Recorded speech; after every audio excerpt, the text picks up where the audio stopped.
ಸಮಸ್ಯೆ ಎಲ್ಲ ಮಹಿಳೆಯರು ಇನ್ನೂ ಸ್ವಾತಂತ್ರ್ಯ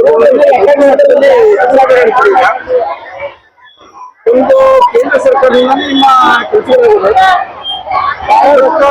ಅಧಿಕೃತವಾಗಿ ಪತ್ರ ಬೇಗ ಕೆಲಸ ಬೇಡಿಕೆ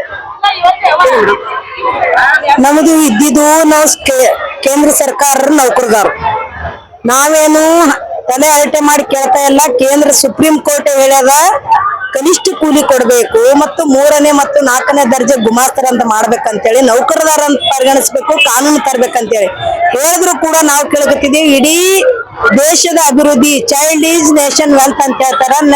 ಚೈಲ್ಡ್ ರೀಪ್ರೊಡಕ್ಷನ್ ಮಾಡ್ಬೇಕಂದ್ರೆ ಅದು ICDS ಸ್ಕೀಮ್ ಇದ್ರೆ ಮಾತ್ರ ಸಾಧ್ಯ. ಮಿಡ್ ಡೇ ಮೀಲ್ ಆ 2 ಸ್ಕೀಮ್ಗಳು, ಈ 3 ಸ್ಕೀಮ್ಗಳು ಇದ್ರೆ ಆರೋಗ್ಯ, ಆಹಾರ, ಆರೋಗ್ಯ ಮತ್ತು ಶಿಕ್ಷಣ, ಈ 3 ಜೀವನದ ಒಂದು ಉಸಿರಿದ್ದಂತ 3 ಸ್ಕೀಮ್ಗಳು ಇವತ್ತಿನ ದಿನ ಪರ್ಮನೆಂಟ್ ಮಾಡೋಣಂತದ್ ಬಿಟ್ಟು ಸುಪ್ರೀಂ ಕೋರ್ಟಿನ ತೀರ್ಪನ್ನೇ ಉಲ್ಲಂಘನೆ ಮಾಡ್ಯಾರ ಇವರು. ಸುಪ್ರೀಂ ಕೋರ್ಟಿನ ಆದೇಶನೇ ಉಲ್ಲಂಘನೆ ಮಾಡ್ತಾರಂದ್ರೆ ನಾವು ಕೇಳ್ತೇವೆ ಎಷ್ಟು ಮಟ್ಟಿಗಿದು ಭ್ರಷ್ಟ ಅದ, ಎಷ್ಟು ಮಟ್ಟಿಗಿದು ಜನ ವಿರೋಧಿ, ಮಕ್ಕಳ ವಿರೋಧಿ, ಮಹಿಳಾ ವಿರೋಧಿ, ದುಡಿಯುವ ವಿರೋಧಿ ಕೇಂದ್ರ ಸರ್ಕಾರ ಅಂತ ಬೇಡಿಕೆ ಅಂದ್ರೆ ಈ ಸ್ಕೀಮ್ ಪರ್ಮನೆಂಟ್ ಮಾಡ್ಬೇಕು. ಅಂಗನವಾಡಿ, ಆಶಾ, ಬಿಸಿ ಊಟ ಪರ್ಮನೆಂಟ್ ಮಾಡ್ಬೇಕು. ಆಹಾರ ಮತ್ತು ಶಿಕ್ಷಣ, ಆರೋಗ್ಯ ಕಾನೂನು ತರಬೇಕು, ಕಾನೂನಾಗಿ ಪರಿಣಮಿಸಬೇಕು. ಈ ಸ್ಕೀಮ್ಗಳು ಪರ್ಮನೆಂಟ್ ಮಾಡ್ಬೇಕು, ಅಂದಾಗ ಮಾತ್ರ ಉಳಿಕ್ ಸಾಧ್ಯ ಅದ. ಮತ್ತೆ ಹಂಗಂದೆ 4 ಕೇಂದ್ರ ಅಲ್ಲಿ ಡೆಲ್ಲಿದಾಗ ಹೋರಾಟ ಮಾಡಕತ್ತನು ನಿರ್ಬಂಧನೆ ಹೇರ್ತಾರ. ಅದಕ್ಕೆ 4 ಕೇಂದ್ರ ಸಚಿವರ ಕಚೇರಿಗಳ ಮನೆ ಮುಂದೆ ಧರಣ ಮಾಡ್ಬೇಕಂತ ಇವತ್ತು ತೀರ್ಮಾನ ಮಾಡಿದೆವು. ಬೇಡಿಕೆ ಈಡೇರೋವರೆಗೆ ಬರ್ಬೇಕು, ಸ್ಪಂದಿಸ್ಬೇಕು, ಸಮಸ್ಯೆ ಬಗೆಹರಿಸಲಿಲ್ಲ ಅಂದ್ರೆ ಬಿಡ್ಲಿಕ್ಕಾಗಲ್ಲ.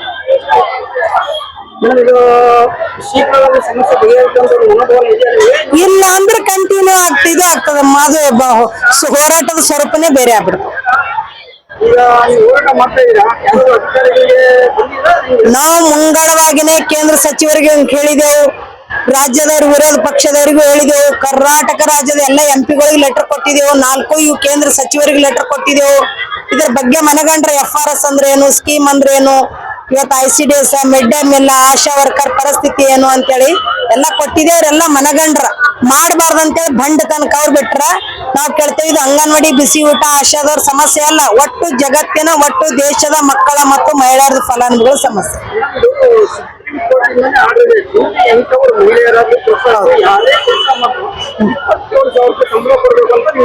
ಇದೆ ಹೌದು. ಅವ್ರಿಗೆ ಏನದ ಅಂದ್ರ ಈ ಸರ್ಕಾರ ಬಂಡವಾಳಶಾಹಿಗಳ ಪರ ಇವ್ರದ್ದು ಏನಂದ್ರೆ ವಿಚಾರ, ಶ್ರೀಮಂತರ ಸಾಲ ಮನ್ನಾ ಮಾಡ್ಬೇಕು, ಅವ್ರಿಗೆ ಸಬ್ಸಿಡಿ ಕೊಡ್ಬೇಕಂತ ತಲೆಗದಾವೇನ, ಧೀರು ಅಂಬಾನಿ, ಮುಖೇಶ್ ಅಂಬಾನಿ ಕೊಡ್ಬೇಕಂತದಾವೇನ, ಅದನ್ನ ನಮಗ್ ಇವತ್ತಿನ ದಿನ ದುಡಿಯೋ ವರ್ಗಕ್ಕೆ ಮಾಡ್ಬೇಕನ್ನಂತದ್ ಮನಸ್ಸಿಲ್ಲ. ದುಡಿಯೋ ವರ್ಗ DBT ನೇರ ನಗದ ಹಣ ತಂದು ಕೈ ಕಳಿಸ್ಕೊಂಡು ಕೂಡ್ಬೇಕನ್ನಂತದ್ ಅವ್ರ ತೀರ್ಮಾನ ಅದ. ಅವ್ರ ದೇಶದ ಅಭಿವೃದ್ಧಿ ಅವ್ರಿಗೆ ಬೇಕಾಗಿಲ್ಲ. ಸಿಐಟಿ ನೇತೃತ್ವದಲ್ಲಿ ನಡೆಯುವಂತ ಅಂಗನವಾಡಿ, ಆಶಾ, ಬಿಸಿ ಊಟ ಹೋರಾಟಕ್ಕೆ ಜಯವಾಗಲಿ.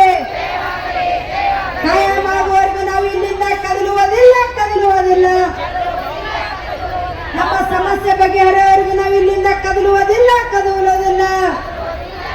ಏತಕ್ಕಾಗಿ ಹೋರಾಟ, ಎಲ್ಲಿವರೆಗೆ ಹೋರಾಟ, ಆವಾಜ್ ಕಾಯಮಾತಿ ನಮ್ಮಯ ಹಕ್ಕು. FRS ಬೇಡವ ಬೇಡ,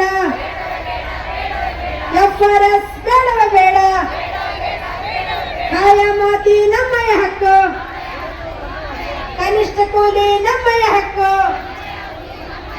ಮಾತಿಗೆ ತಪ್ಪಿದ ಸರ್ಕಾರಕ್ಕೆ ಹೇಳಿದ್ದಾರೆ. 2018ರಿಂದ ಬಿಡಿಗಾಸು ಬಿಡುಗಡೆ ಮಾಡಿದ ಕೇಂದ್ರ ಸರ್ಕಾರ ನೀತಿಗೆ ಹೇಳಿದ್ದಾರೆ. ಮಹಿಳಾ ವಿರೋಧಿ, ಮಕ್ಕಳ ವಿರೋಧಿ ಕೇಂದ್ರ ಸರ್ಕಾರಕ್ಕೆ ಹೇಳಿದ್ದಾರೆ. ಆವಾಜ್ ಏತಕ್ಕಾಗಿ ಹೋರಾಟ, ಕನಿಷ್ಠ ಕೂಲಿ ಕೊಳ್ಳಬೇಕು. ILC ಶಿಫಾರಸಂತೆ ಅಂಗನವಾಡಿ ನೌಕರರು, ಆಶಾ ನೌಕರರು ಮತ್ತು ಬಿಸಿ ಊಟ ನೌಕರರನ್ನು ಕಾಯಮಾತಿ ಮಾಡಬೇಕು.